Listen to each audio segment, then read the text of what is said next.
उत्पत्ति अध्याय 36।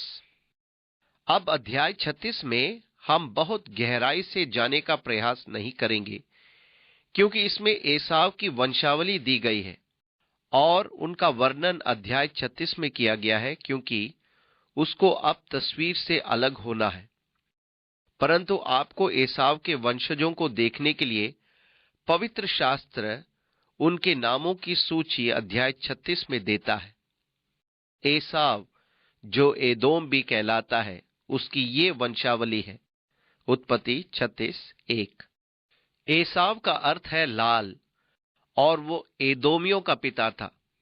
पद 6 में वो कहता है, और एसाव अपनी पत्नियों और बेटे बेटियों और घर के सब प्राणियों और अपने भेड़ बकरी और गाय बैल आदि सब पशुओं, निदान अपनी सारी संपत्ति को जो उसने कनान देश में संचय की थी, लेकर अपने भाई याकूब के पास से दूसरे देश को चला गया। उत्पत्ति 36 का 6 पद। अतः जब याकूब इस क्षेत्र में आया, तब एसाव अकाबा की घाटी के नीचे की ओर जाने वाले मृतक सागर के क्षेत्र के दक्षिण और बल्कि पूर्व की ओर चला गया था। बाद में ये क्षेत्र एदोम नाम से जाना गया, और यही वो क्षेत्र है जहां याकूब और उसके वंशज बस गए। एसाव और याकूब के पास इतनी अधिक धन संपत्ति हो गई थी कि वे एक साथ नहीं रह सकते थे, क्योंकि उनकी संपत्ति इतनी हो गई थी कि वे इकट्ठे न रह सके। उत्पत्ति 36:7 पद। एसाव के पुत्रों में से एक एलीपाज था। पद 10 देखें। और एलीपाज के पुत्रों में से एक तेमान था। अब आपको स्मरण होगा कि आयूब के संतावना देने वाले मित्रों में से एक तेमानी एलीपाज था। इसलिए यह संभावना अधिक दिखाई देती है कि आयूब की पुस्तक में आयूब को संतावना देने वालों में से एक एसाव का पुत्र एलीपज था, जिसका अर्थ यह हुआ कि बाइबल की पुस्तकों में आयूब सबसे पुरानी पुस्तक है, क्योंकि उत्पत्ति की पुस्तक तो मूसा के द्वारा कोई 500 साल बाद लिखी गई थी, परंतु इन तमाम वर्षों में आयूब की पुस्तक सुरक्षित बनी रही, और यह मनुष्य के साहित्य में सबसे पुरानी पुस्तक है। अतः एलीपज नाम, जिसका पुत्र तेमान था, और आयूब में तेमानी एलीपज आया है, ये संभावना अधिक दिखाई देती है कि यही आयूब का समकालीन था। ये भी एक दिलचस्प बात है कि हमारे पास पद 37 में बेला के मरने पर बोसरा निवासी जेरा का पुत्र योबाब उसके स्थान पर राजा हुआ।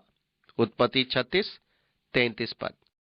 हम जानते हैं कि आयूब अपने क्षेत्र का शासक एक राजा था।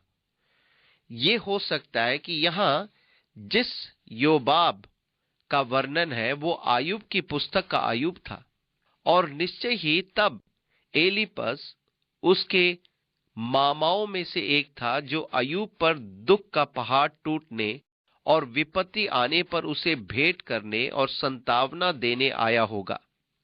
इसलिए हमारे पास अध्याय 36 में वे नाम हैं जो अय्यूब के समय से मेल खाते हैं। ये अय्यूब के जीवन से संबंध रखते हैं, तथा वो इस समय जिसमें वो रहा, इनसे आपको अय्यूब के जीवन के संदर्भ में एक झांकी मिलती है। इसका मतलब यह हुआ कि याकूब और एसाव के समय और इन घटनाओं के घटते समय आयूब जीवित था। मैंने सोचा था कि हम अध्याय 37 का अध्ययन आज ही आरंभ कर देंगे, पर उचित होगा कि अध्याय 37 का अध्ययन हम अगले सप्ताह करें।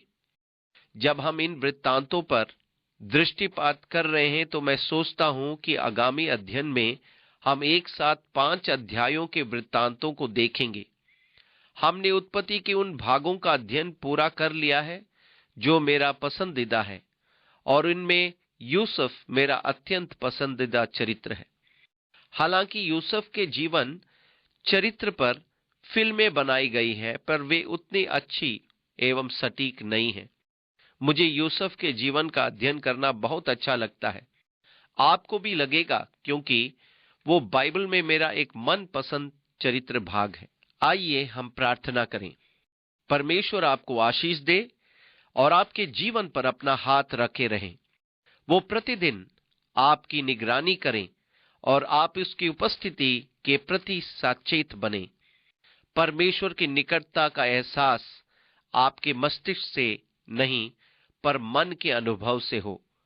प्रभु प्रत्येक परख एवं परीक्षा में आपको बल दे और आप उसके बल एवं शक्ति पर आश्रित रहें और अपनी कमजोरी को पहचानें तथा उसके हाथों में अपने आप को पूरी रीति से समर्पित करें, और इस प्रकार आपका संपूर्ण जीवन परमेश्वर की आशीषों और अभिषेक से पूर्ण हो।